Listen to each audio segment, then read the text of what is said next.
FaceTime is your friend. We have the technology. Let's use it to our advantage. No more bad dates, no more frustrating experiences. If you could take 30 minutes from the comfort of your home to do a little bit of extra vetting, it will save you so much anxiety and drama down the line. Welcome to the Asian Dating Podcast. I'm your host, May Bugenhagen. I am the founder of Two Asian Matchmakers, which is a boutique matchmaking company that started in 2009 in Los Angeles. I help men all across the US meet lovely Asian women.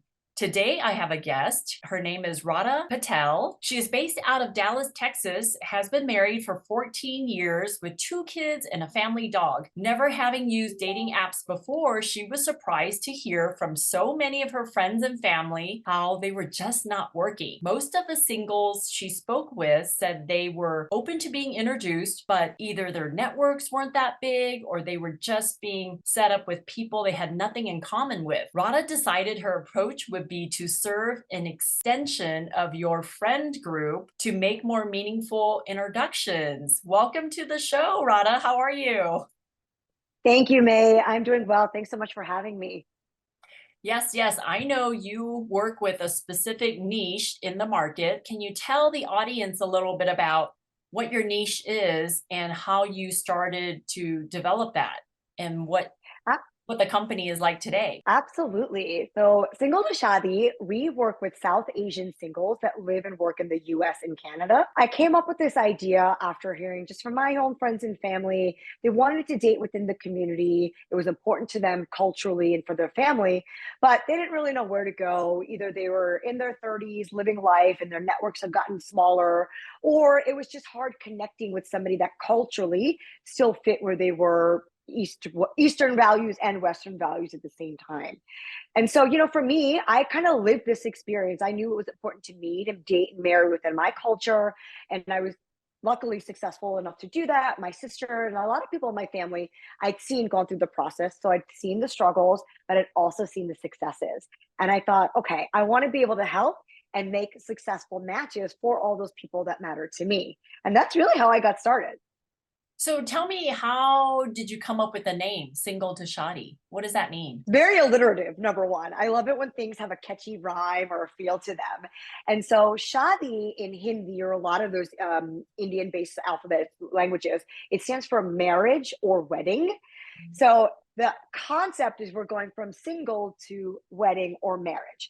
But I also say it's a journey. It's not like you're going to get married tomorrow. We have to do this path of self-discovery, understanding, and then fulfilling that obligation or wish to be married.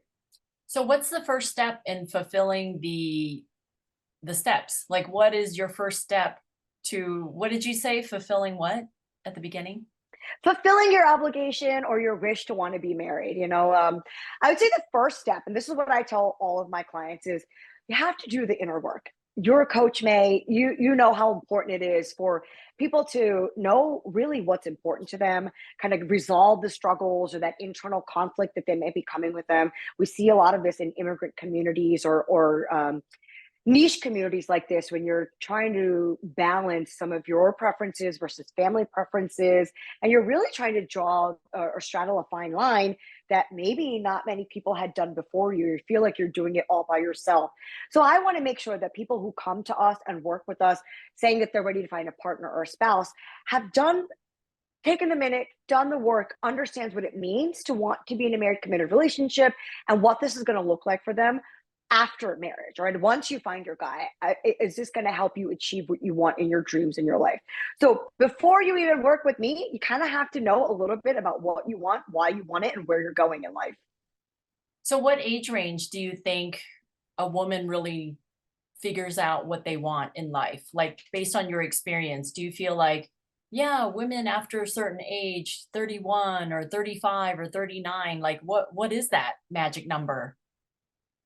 I'm in my 40s and I still don't think I have it all figured out. But for us, so just bare bones, we a minimum age of 25 and older in order to be a part of our database.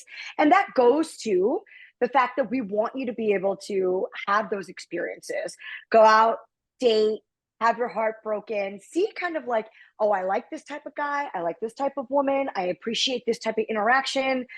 My attachment style might be X. My love language might be Y. go out there and figure out who you are. I don't necessarily think that 25 is the right age, but in order to give people that breathing room, we don't take them earlier than the age of 25. But it could be that you're 35 and that's when you got your mind right and know what you want and are seriously looking. So any age range you can come to that realization, but we want to give you that time and space to do that. Now, how did you and your husband meet? Great question. I say that I am the lived experience for my clients because having been born and raised in this country, I knew it was important to me to want to marry culturally, something that was my background, my religion, and also my immigration experience. Being born and raised here, I wanted somebody else who was also born and raised here. I come from a family that was business owners, and it was important to me that his family understood what it was like to grow up working in a family business versus being in a professional career. So all of these kind of subtleties that were important to me is what I still find is important to my clients even 20 years later. I took all of this kind of understanding, and at the time I was naive. I was 25 myself. I had no idea what I was doing, but I went to a matrimonial convention or a matchmaking event, if you will, that was specifically held by my community. And I went in with the focus thinking, I've got to be serious. I want to meet my person. So I'm going to be in the spaces where I think I'm going to meet them. And long story short, I met him. I didn't meet him at the speed dating portion. I actually met him an after party later. But that spoke again culturally. I knew he was brown. I knew he fit because he was at the convention. But even for our personal vibe and our personal culture, the fact that we met at the after party and we got to know each other in that space really solidified it to me that this was my person. He gets me from the whole picture. What percentage of Indian women born in the US would be open to dating an Indian gentleman not born in the US? Unfortunately, May, that number is really, really low. If I had to put a number on it, I would say in my database, it's probably only about 20% of my American born women who are open to meeting somebody that was born outside of US or Canada. It's unfortunate, but I understand. Same reason I also didn't want that. It's because, we come from a culture that might be not as quote unquote modern, or that's the way that it's viewed by a lot of the world, is that those parts of the world might be a little bit behind in the sense of like their dating culture or their attitudes around women in the house and women in the working world. And so women, unfortunately, they get turned off by that, and that's it's a fear factor, it almost. So it's easy for you to throw up a filter that says US citizens only and not even have to dive into the nuance of their immigration experience or getting to know them as an individual, because there's 2 billion people in that country. We're not all the same. So would you say men who are born in the US, Indian men born in the US, are more open to women not born in the US, Indian women, or no? What are your thoughts on, do you think the men are more forgiving and more open to that experience? Yes, I think that my American born men are definitely more open. Probably about 40%. 40% of them will say, we prefer somebody raised in America, but we'd be open to at least seeing if they weren't. And I would say the biggest difference is I told you earlier about the cultural stereotypes or stigma. I think for men, it is easier to go back to the motherland and find a more docile wife, or listen, immigration disparities the way they are, people are willing to forego a little bit more on the personality and look side because they want to emigrate to this country. So there's a little bit more nuance at play there, which maybe men are more open to than women because of the gender disparities. Now, your husband was also American born. Was he only open to American born women? Okay. Yes, absolutely. And that's why I say he gets me. Like culturally, we were the exact same fit because that was also very important to him. To meet somebody that was born and raised here, who afterwards, after we met and I mentioned kind of what my criteria and this and that is, he then was like, oh yeah, I do like that your parents understand my professions, and I do like that our families kind of not knew each other, but are aware of each other from the back homeland. And so he, after meeting, was like, this was important to me, but I don't think he knew it ahead of time.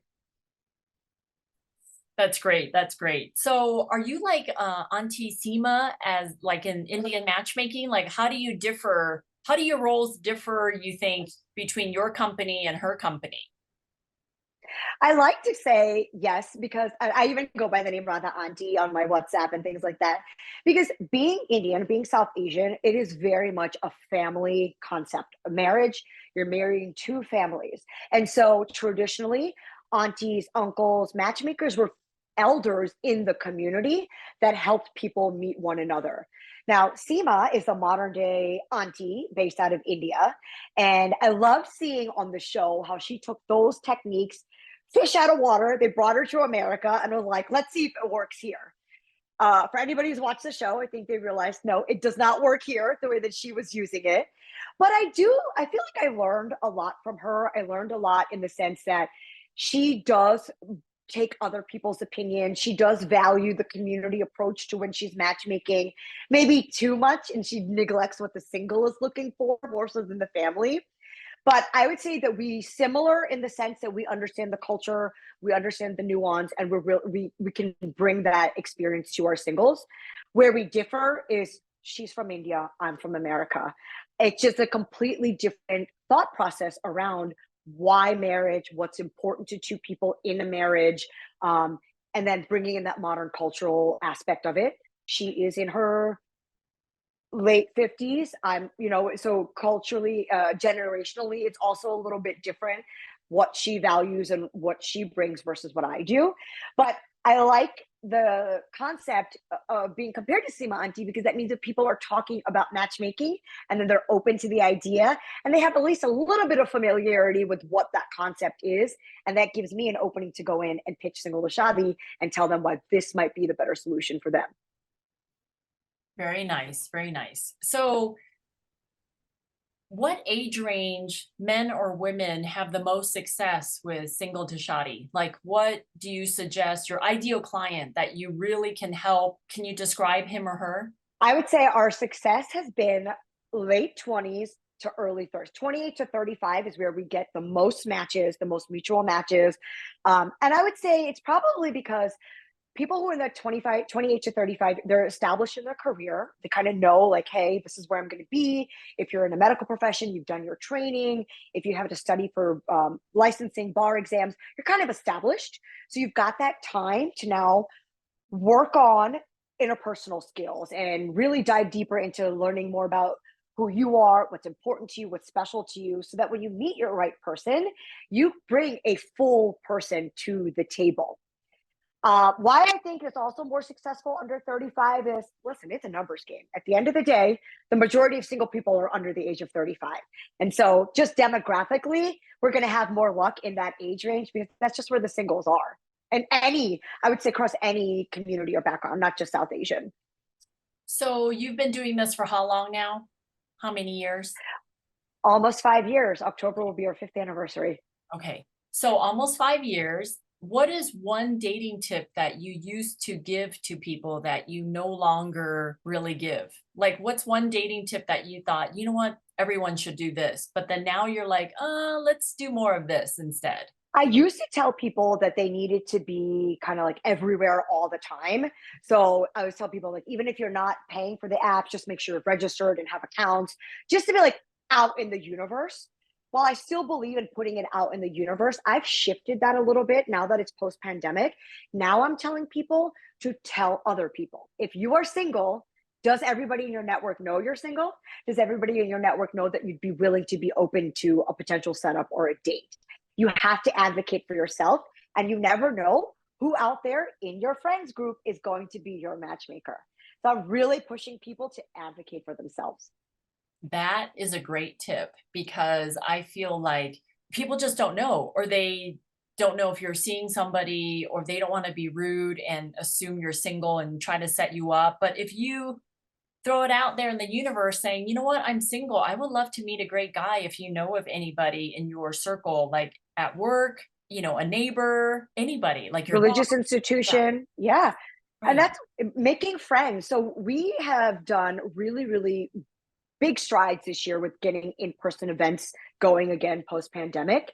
And that's what I tell, sometimes people are like, well, why don't you just do speed dating events so we can literally just meet the people that we want to do? Why are we doing happy hours?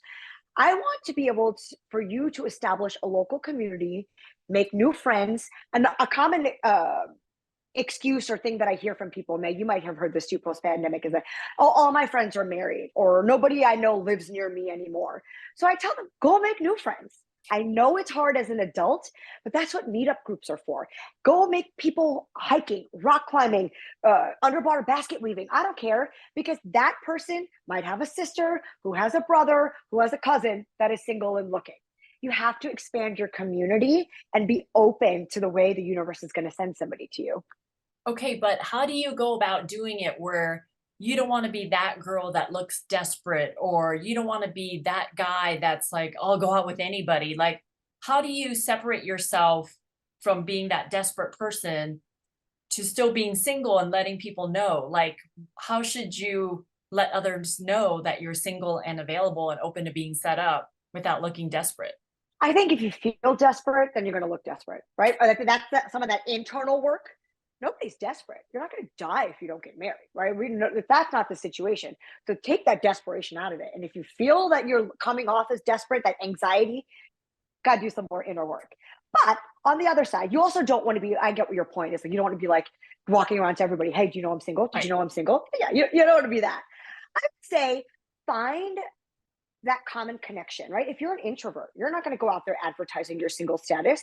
But if you go to a meetup group and you guys are doing a ceramic painting event and you're sitting next to this, just a guy or a girl, and you're sitting next to you and you have a good conversation, and then maybe they live in your same building and you guys meet up for a coffee. And then next time she brings a friend with her to a coffee meetup and you like her friend. I don't know. It's as simple as that. But it takes that time and energy. You can't expect to go to one event or one outing and be like, all right, universe, send everybody my way. You have to be putting in that time and energy in a way that's going to be fulfilling and recharging for you. I'm not telling you to go out ballroom dancing if that's not your style, but exploring your interests and furthering your personal growth will put people in your life that are also on the same wavelength as you and get you, so that those introductions will be just that much more impactful. Yes, yes. So, what other tips can you give people if they're doing an event and they're hanging out with new people at a meetup group or Eventbrite or Facebook group? How should they act or be at an event that makes people want to talk to them? Interesting. Yeah, I think that goes into kind of like your social skills, your comfort level, meeting new people. Hopefully, if you are a little bit more shy and introverted, you're not going to a young professionals networking event that has 500 people at a bar, because that is intimidating. Absolutely. You don't even know where to start. So I would say definitely lean into your interests. I had a client recently who got into knitting during the pandemic. She's in her like mid 20s. She's an amazing young woman who just picked up knitting, and so now she's joined a knitting circle. And you know what she told me? She's like, there's half of the knitting circle is men. Maybe not Indian men, but they're men. And so what they do afterwards is they go to have a drink at the bar, or maybe they'll go out as a group for dinner. But this is an example. That knitting circle is now her social group. Could be anything. Yeah, it could be anything. Seriously, like pickleball is so popular.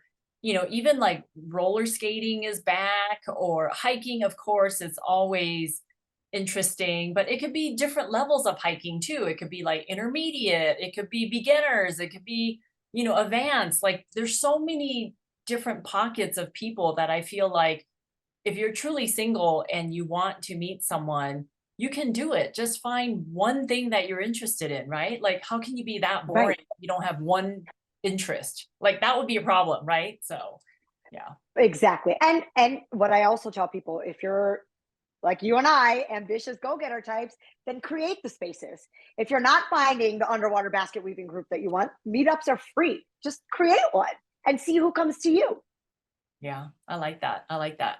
So, you've been doing this business for about 5 years. Congratulations, right? Because after Thank 5 years, you. it's when you're like, okay, I think I'll stick around for a while. Like the first 5 years of any business is kind of tricky. So, what would you suggest that, I guess there are many things that you know now that you wish you knew sooner. What are some things that you wish you know a lot sooner with your business?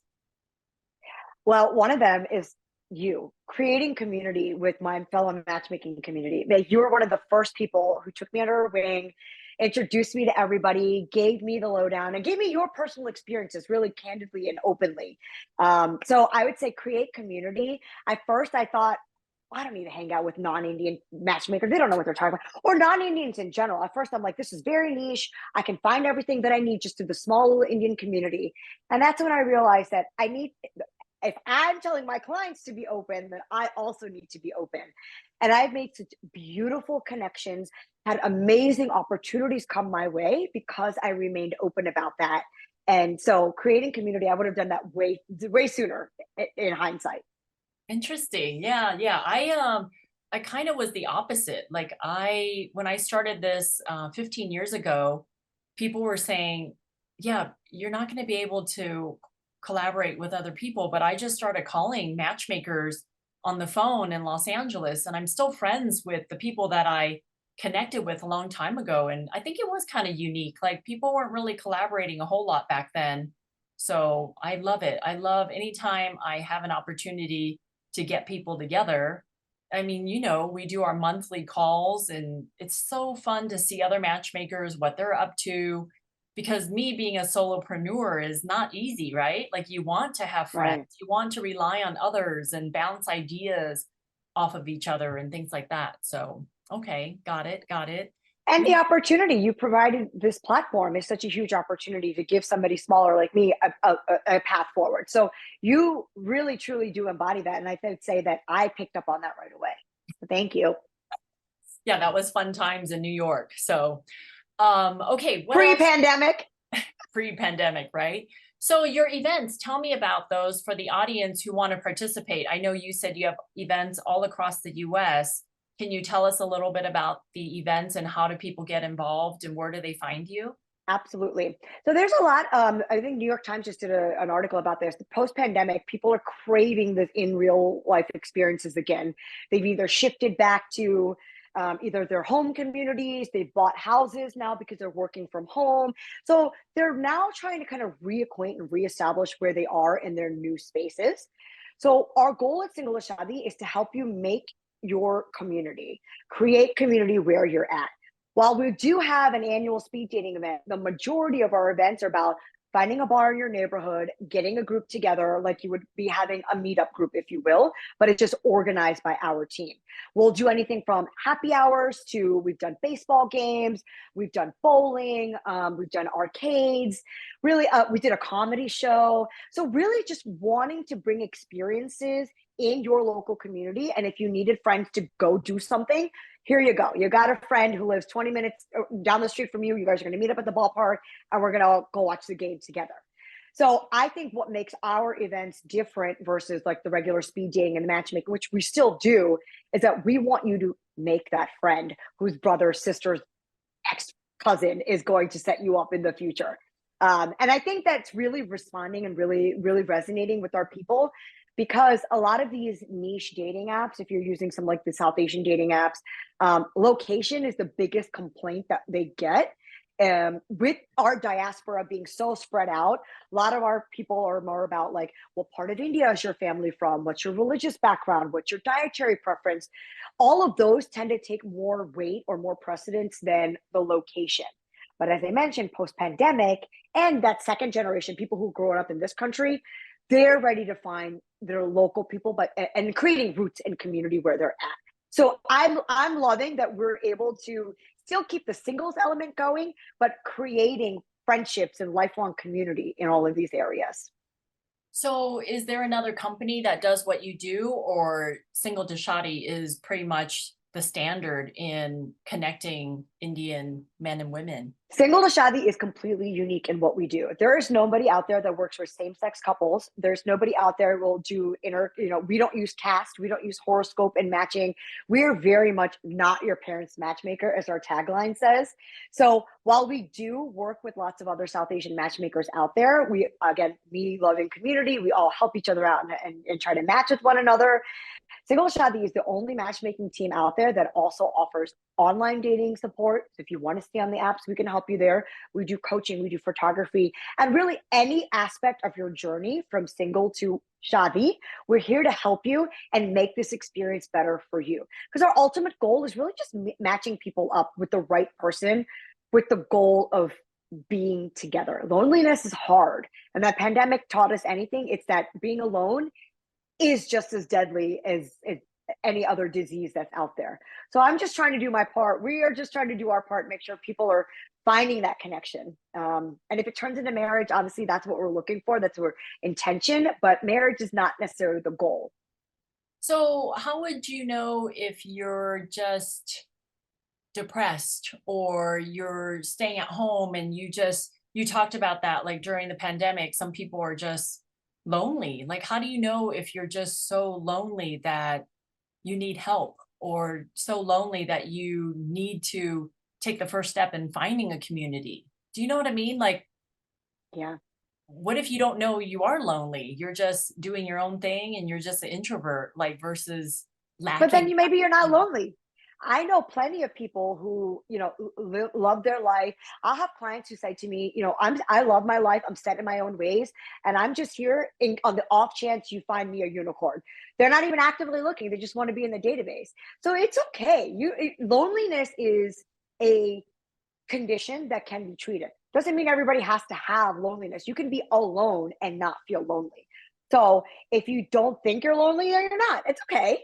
But if you are and you feel this longing, this desire for connection or touch or things like that, then maybe that's an indication that you need somebody else in your life. And it doesn't have to be a significant other. It could just be finding a new friend, getting a mentor, and just shaking things up a little bit. Yeah, it sounds like what you're saying is that at the events that people can meet friends of the same sex, right? You can make platonic friends or hopefully romantic friends, but it's okay just to build the community and get out there and meet others and share. And because bottom line is we are all better with someone else in our lives, right? Like you said, whether it's a romantic relationship or just being friends, we all crave that. We all crave that kind of energy and connection in our lives. I know I do. So, Absolutely. That's why we do this, right? Because people inherently we're social creatures. We weren't designed to be alone. And if that's the way you choose to live your life, that's totally fine. But I think that we're all kind of striving and driving towards finding connection.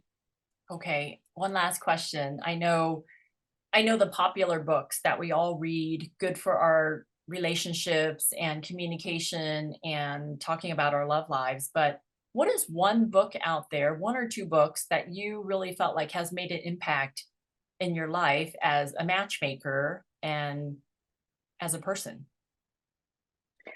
At Single to Shadi, we have a book club, and this month's book was very impactful and meaningful to me. It's called If the Buddha Dated. The author takes the philosophical wisdom from all these religions, Eastern and Western religions. I know it says that the Buddha dated, but she pulls in Sufism, she pulls in Christian love. Like you hear all the different religions, and she pulls out the philosophy and shows you that love is of an essence of who we are. How we interact with it causes pain. How do you deal with that pain? What are, I don't want to say faith-based, what are spiritual ways to understand these feelings and drive you towards an ultimate outcome? So I'm only halfway through the book, but I absolutely freaking love it because it makes you stop and think. And the author also says it's not just about love and romance. These are practical application tools for any relationship that you have. Could be a mother-child relationship, could be coworker relationship. The concept of relationship is what she's driving at. So I love that book. And then number two, anything written by Esther Perel. She is a genius in my mind. And if I listen to a lot of audiobooks, her little accent is so cute and very authoritative. And I just want to be like, yep, everything you say, I'm going to write it down and do it to a bow, do a T. But yeah, honestly, her podcast is amazing. She does, I don't know if she still actively writes like columns or subscription, but she's just a very, very smart woman. And I love following all of her stuff. I have this one that is on my to read list. Mating in Captivity. Have you read that? Yes, that's her most famous one. And that's an excellent book. Yes, yes, yes, yes. So you've read all of her books. Or I've done a combination of like spark notes on a lot of them. Wait, what is that? Like Cliff Notes version or what? Yeah, I like Cliff Notes versions. Yep, there's Blinkist. I'm not getting paid by them at all, but there's an app that will summarize books for you. And so I've heard a lot of hers through that. Okay, when they summarize books for you in like 15 minutes, do you still get the gist of the book though? I feel like I'm going to be missing out on the lessons, or do you know what I mean? Like I do. okay, you do. You feel I'll, like it's I'll, enough. and if I find like one, I'm a sponge. I just love being exposed to information. So I'll just listen to it. And maybe I'm not catching everything, but if it's an author I'm into, if it's a point that I heard and was like, oh, this is cool, then I'll dive deeper. And then I'll go and read more, or maybe purchase the book and dive deeper. But it's just nice to be exposed. Listen, we live in a world of 24/7 constant content being thrown at us all the time. And as relationship experts, we need to do the due diligence of being on trend and presenting the right topics for our clients. So I'm exposed to a lot of stuff, but I want to pick out the gems and really incorporate them into my philosophy and how I work with my clients. I love it. I love it. Well, Radha Patel, thank you so much for joining me. I will put a link in the show notes about any contact information you have. Give us one last dating tip that you have that you're like, man, I wish I would have told my sister or cousin or best friend this dating tip a while ago. FaceTime is your friend. That is my dating tip. And I'll just say it really quickly. We have the technology. Let's use it to our advantage. No more bad dates. No more frustrating experiences. If you could take 30 minutes from the comfort of your home to do a little bit of extra vetting, it will save you so much anxiety and drama down the line. Okay, so you're a fan of FaceTime dates just to get to know them, like a zero date, if you will. And a zero date. Yeah. I love Okay. that term. Yeah. Oh, and not even a date. There's so many fun ways to incorporate. I don't think you need to be all like, call me at this date, at that time, we have 30 minutes. I heard on, again, through all of my myriad of content that I consume, somebody had mentioned to me, if you're texting in a conversation and it's gone back and forth seamlessly, instantly, if you will, 3 or 4, suggest then and there, hey, sounds like you're free. Do you want to just jump on a phone call or a FaceTime with me? I love it. So that it's a little bit spontaneous. You can judge, how do they feel, like how do they react under pressure? Are they giving you excuses? Or are they like, okay, maybe not right now, but let me propose an alternative? You just get to learn so much more about them through that quick little interaction. Okay, so that could be a challenge for you guys out there listening. So try Radha's tip. And for those of you single ladies out there, please register with me at 2asiamatchmakers.com. Be part of my database. I would love a chance to set you up and to set you up with a great guy. And then if you're single out there, I would love to work with you. So thank you so much for joining me today, and I will see everybody later. Thank you. Bye, Radha.